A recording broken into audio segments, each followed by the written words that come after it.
Welcome to Data Skeptic Time Series. This is Data Skeptic Time Series, the podcast about how to predict the future based on historical sequential data. Episode number...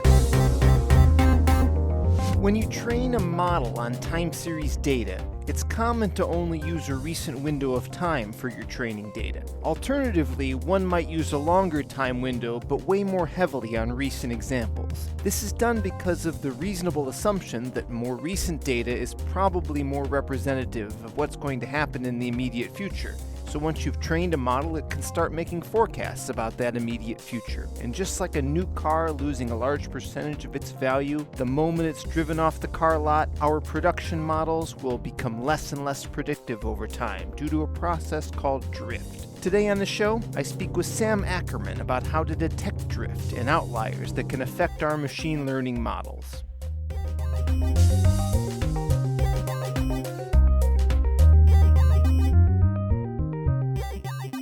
Hi, I'm Sam Ackerman from IBM Research Labs in Haifa, Israel. I originally started out in economics. I worked for 4 years in the Federal Reserve Board in Washington, D.C. I studied statistics at Temple University. I graduated in 2018. And since then, I've been living in Haifa, and I started working for IBM very shortly after in Israel. And primarily my work is about quality issues in machine learning algorithms and building various products to detect changes in performance of algorithms. This work that we're going to talk about falls very neatly into that.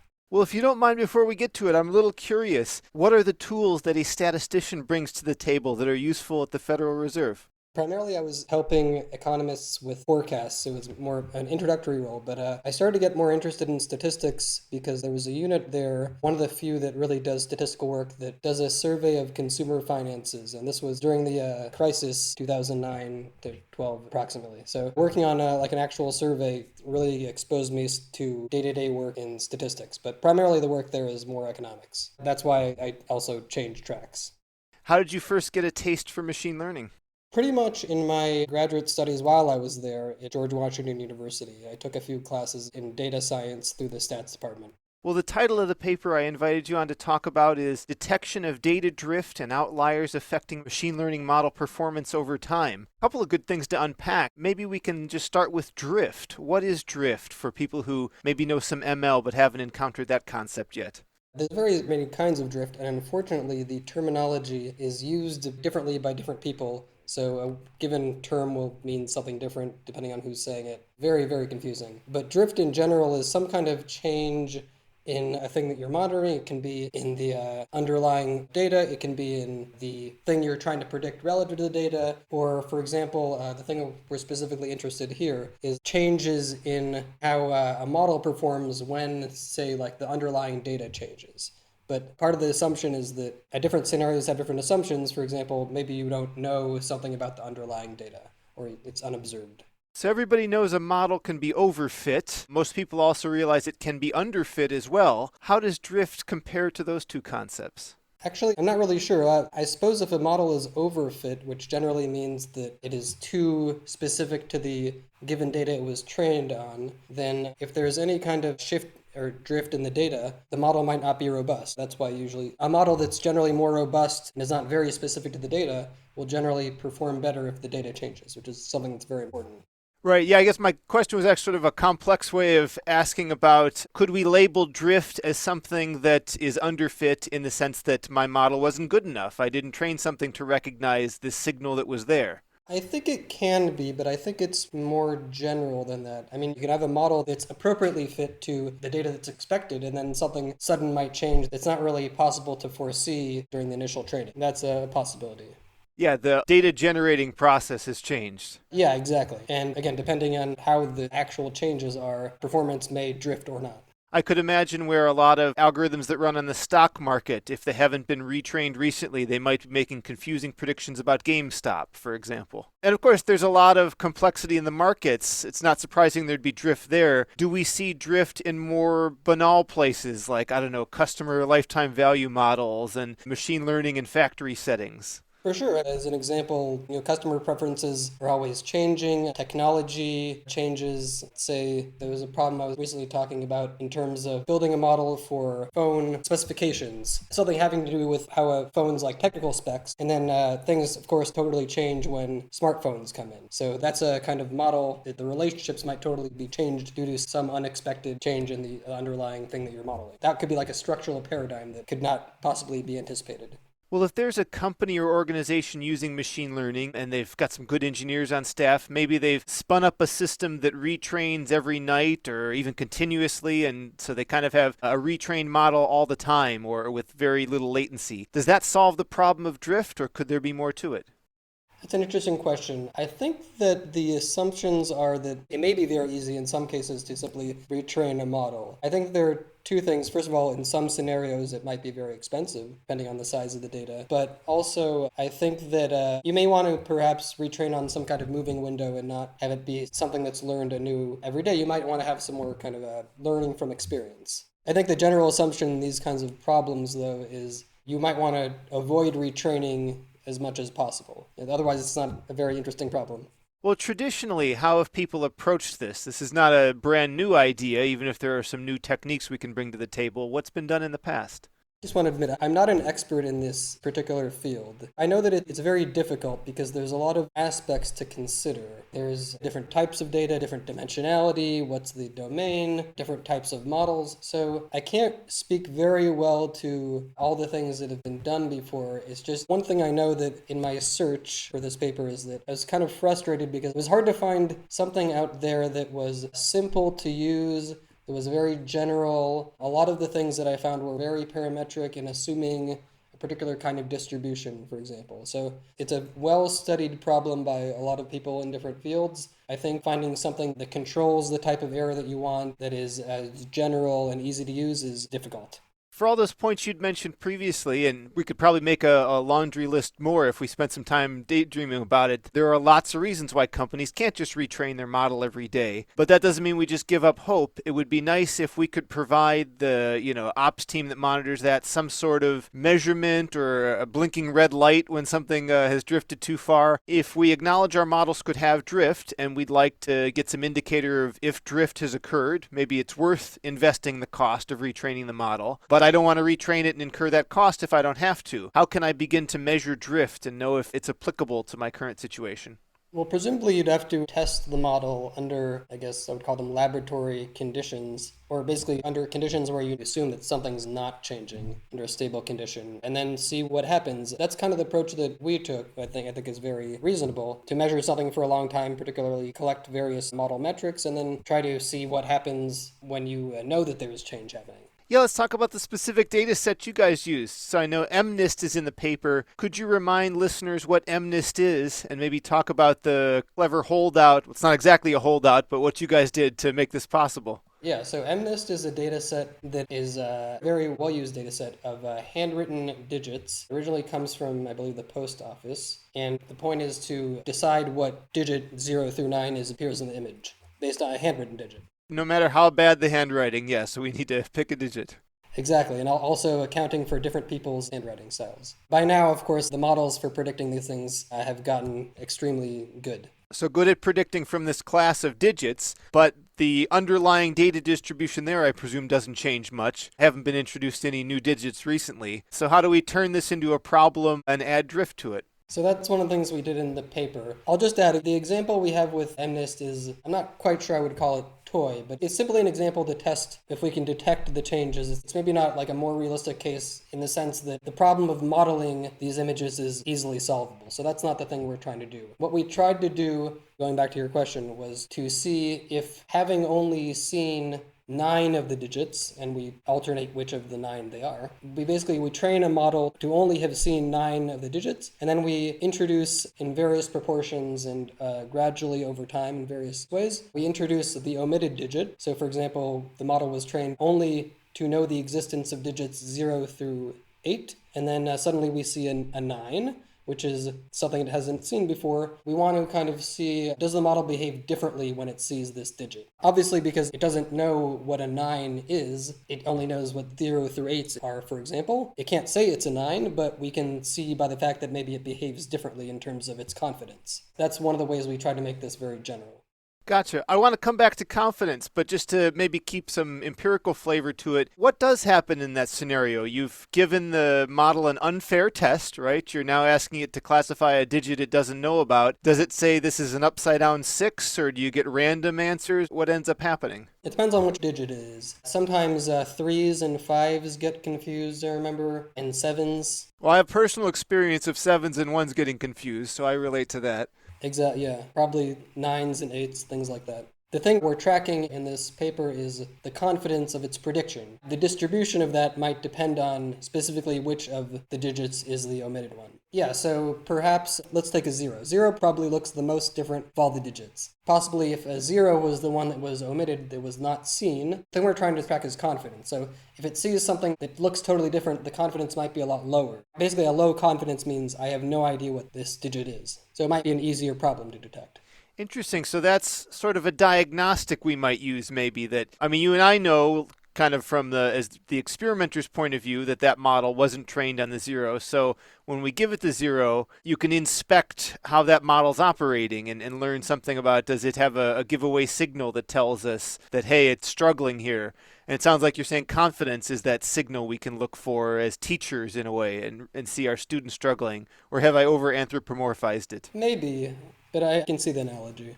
So what do you see in practice when you look at the confidence scores and compare the distributions between, digits that are in the training set and these holdout ones you've kept to the side? Or I guess the new character really that's been introduced, we should say.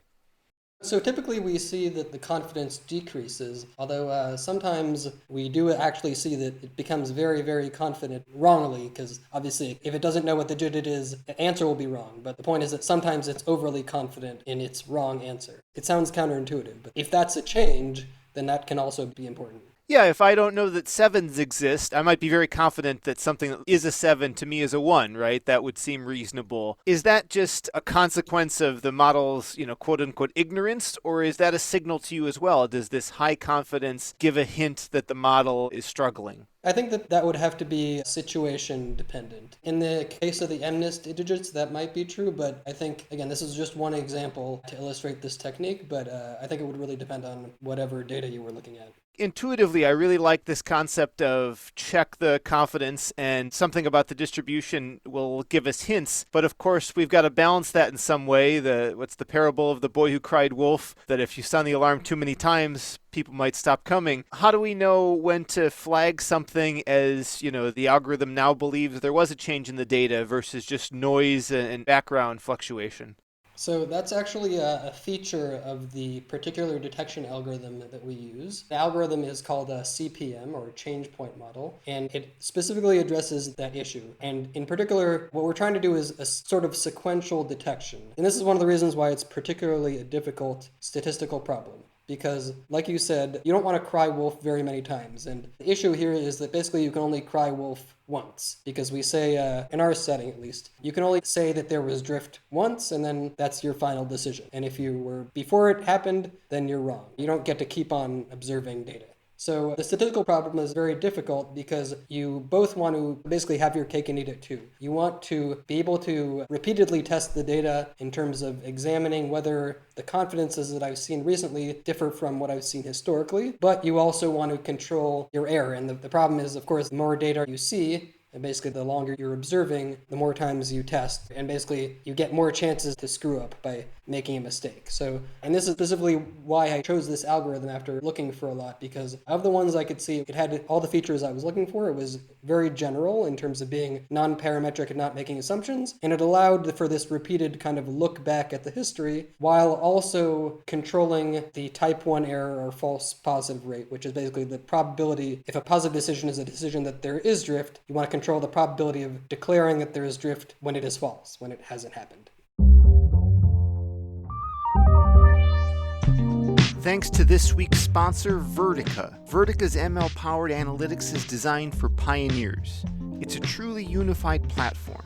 Vertica lets you keep your data where it is. Vertica offers cloud variety, giving you the flexibility to use multiple clouds, on-prem storage, or a hybrid or both, with the ability to read from different formats across all of them. With superior query speeds, sophisticated SQL analytics, and greater accuracy, Vertica gives you the power and performance to take your business to new heights. Vertica is built to adapt and provides the tools and agility to evolve with the future of analytics. Vertica is analytics for pioneers. Head to vertica.com/insights to learn more.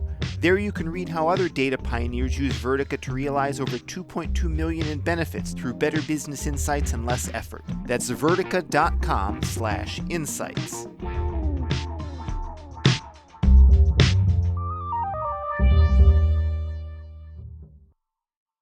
Well, I'd love to unpack a little bit more about that change point model. Could you give us a rough high-level definition? And I know it's an algorithm, so there's, at the end of the day, it's go look at the steps. But in broad strokes, what are the mechanics of that system? So this is an algorithm that was developed by Adams and Ross, and I think it's very intuitive, and it does exactly what you would want. Basically what it does is, at every point in time that you're observing, say for example I have data every day, okay? And say I'm at the 50th day of observation, what I want to do, or what the algorithm basically does is it says, I want to see if somewhere in this past 50 days, there was a given day where before it, the data look very different from the data after. So maybe the 30th day or whatever it is. So it checks every possible split point. So the second, the third, etc., where there's a period, some data before and some data after. And it says, let me calculate some measure of distance between the after data and the before data. The measure of distance is non-parametric, which is one of the great things. And then it finds the most anomalous split point, and it says, okay, say for example, the data was most different if you split after the 30th day, okay? So it says the 30th day is my candidate for a split. Now, the threshold for declaring something an anomalous split point, the threshold for how anomalous it has to be, is actually increasing over time, which is one of the key points here. So basically, the longer you observe the data for, say, the 100th day or the 300th day, the higher kind of the change has to be. And so it compares a statistic based on that split point to, in this case, if you observe 50 days, it'll compare that to like the 50th critical value, which is again increasing over time. And then if that passes, then it will say that there was a split before the 50th day and that it happened at that 30th day, the most anomalous split point. And if not, then you just continue doing this for the next time and you consider all the splits again. The way it does this, it does it statistically, so you're guaranteed that whenever you make the decision that there was a change at any point in time, that has the 5% false positive rate alpha that you are looking for. Gotcha. Yeah, tell me a little bit about that knob you have for alpha, where I can fine-tune that, I guess, to one direction or the other for a certain sensitivity. Do you have any guidelines on how a person might set that for their specific use cases? Obviously, we know that many people know that there's kind of standard values, 5%, 1%. I really think it depends on, as in pretty much every application, how you value the different risks. So for example, say it's very costly to retrain the data, or that basically there's a high penalty if you get it wrong, is another way of setting it, then you'd want your alpha to be lower, say maybe 1% as opposed to 5%. Let me just add something. I forgot to mention this before, but when you mentioned that the costs of retraining might be low, I think that while that is kind of the motivation here, it's not the be-all and end-all. Like, it may be in practice very easy to train, and so maybe you might think your costs are low, but you still might want to detect drift, or you still might want to be able to detect it even if you're going to retrain anyways. The motivation and the practicality can be disconnected a little bit. That's an excellent point. I could see a strong argument for an organization not wanting to automate that process because they need to understand the dynamics of that drift. If the business is declining, just because the models predict the decline very well is not going to be a good thing if no one's aware of the decline. Yeah, and of course the model performance is only, that happens to be the application for this particular paper, but the CPM algorithm it can be applied to any kind of, in this case, univariate data. That's just our application. Can you tell us a little bit about the scoring function you guys developed? What we did when we ran our experiments was we experimented with different kinds of scenarios under which drift, which again, drift here is a new digit being encountered, various scenarios under which that can happen. For example, he introduced very gradually at a certain point, suddenly 50% of the instances, all of them. You can imagine various scenarios like this. And of course, a more gradual change is more difficult to detect than a sudden change because initially when you observe it, it looks initially like what you saw before. So it's harder to differentiate it. And what we introduced here in this paper is an algorithm that basically takes into account how long you took to detect the change and also the gradualness and the rate at which the change was introduced, and basically says it penalizes you according to those aspects. So a more sudden change that was detected at a greater delay would be basically, say you had a larger delay on a more sudden change, which is easier, that might be scored the same as, say, a more gradual change that you took longer to detect. So basically, the easier the problem is to detect, the less penalized you are for delay in detecting. I think that's pretty novel, because otherwise you don't really have a good even basis on saying how well did I do on this problem. In terms of applying this in practice, does one have to work with a certain class of machine learning models, or is this a generalized framework? I think it's very generalized. The CPM currently only takes univariate data. Univariate is continuous data. So as long as your algorithm can output some kind of metric that you want to track, then I think that it works fine. I mean, for example, we chose the confidence for specific reasons because it doesn't rely on knowing the underlying label. So for example, accuracy requires you to know what the actual label is, which of course you might not know. So it kind of defeats the purpose. Yeah, I think any algorithm that has an output that you can track that's reasonable. Of course, the thing is that you want the distribution of that metric to change when there is some kind of underlying change that you're interested in. Otherwise, you can't really use it to detect anything.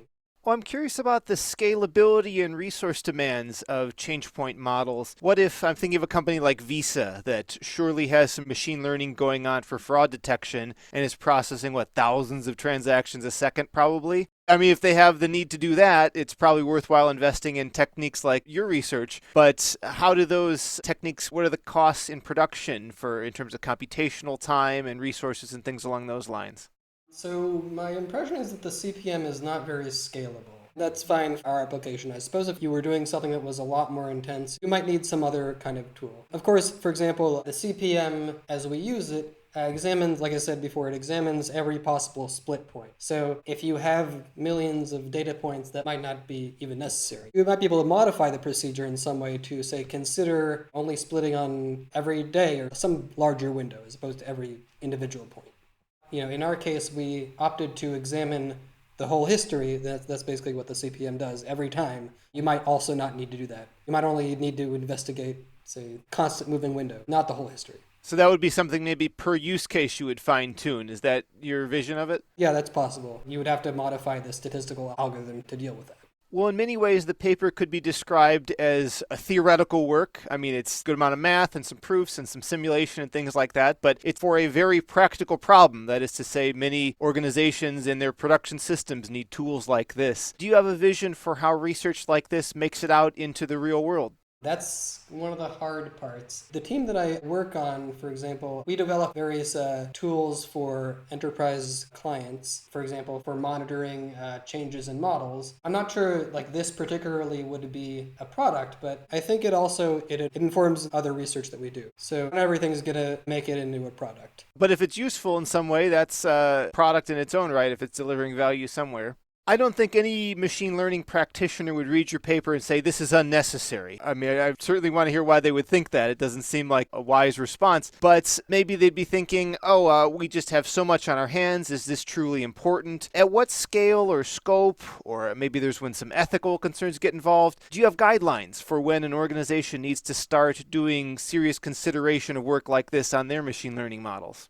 I think it depends on what's at stake. Obviously, every large company that does serious kind of data analytics, things will be at stake. Like some companies' algorithm for predicting whatever it is, say search results or customer preferences, if that's the basis of their business and there's some kind of change in the model accuracy, even small, that can greatly affect the bottom line. That's from a pure financial perspective, but you can also consider, say, a product for monitoring, say, mammograms or something else where a person's life is at stake. The stakes are a lot higher, not just financial. I remember there was an example, I think, some kind of mammogram image recognition algorithm, and it was only trained on people from the West, and then they used it in China, and the images there are different, or the resolution might be totally different on other kinds of mammograms. So you really need to make sure that either if your algorithm can't deal with it, then you were alerted to that fact. Well, when we started talking, you'd mentioned a lot of your research is about analyzing the quality of machine learning models. Certainly, change point modeling and work like we talked about today is enough that I'm sure you could occupy all your time just on that. Is that what you're thinking about, or do you look at a bigger umbrella of things under the quality portfolio?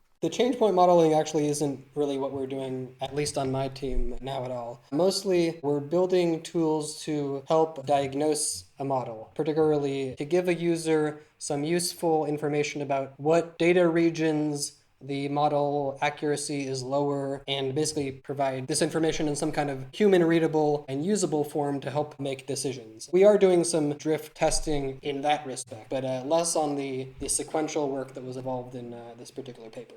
Well, I'm curious, just broadly speaking, or we could get into some specifics if you want, when you provide a service like that, how do you derive the value? Is it just that the data scientists can iterate faster because you've helped them more readily understand their model? Or is it for, I don't know, there could be regulatory reasons why you have to have a model that's a little bit self-explanatory. What are some of the ways in which people benefit from that work? I think it depends on the context. Like you said, for sure, if it's a bank loan data or something with predicting arrest rates, those have to be explanatory. Like you said, there's regulations around those things. But I think it doesn't have to be that kind of context. It can just be helping data scientists develop their models. I mean, that's a good enough goal in its end. Yeah, the human readable part is, it's not for the benefit of it being necessarily fair or interpretable. It's for the benefit of the user. The user here being the data scientist in some way.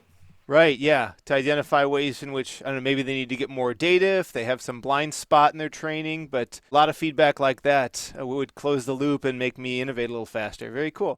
Well, Sam, where can people follow you online? I have a blog that I write for IBM. Basically, what I cover are some less discussed topics of statistics that can be applied to machine learning and data science in practical situations. Well, awesome. I encourage everybody to check that out. A lot of good content. Well, Sam, thanks again for coming on the show to share your research and expertise. Thank you very much, Kyle. I really appreciate it. That concludes another installment of Data Skeptic Time Series. Our guest this week was Sam Ackerman.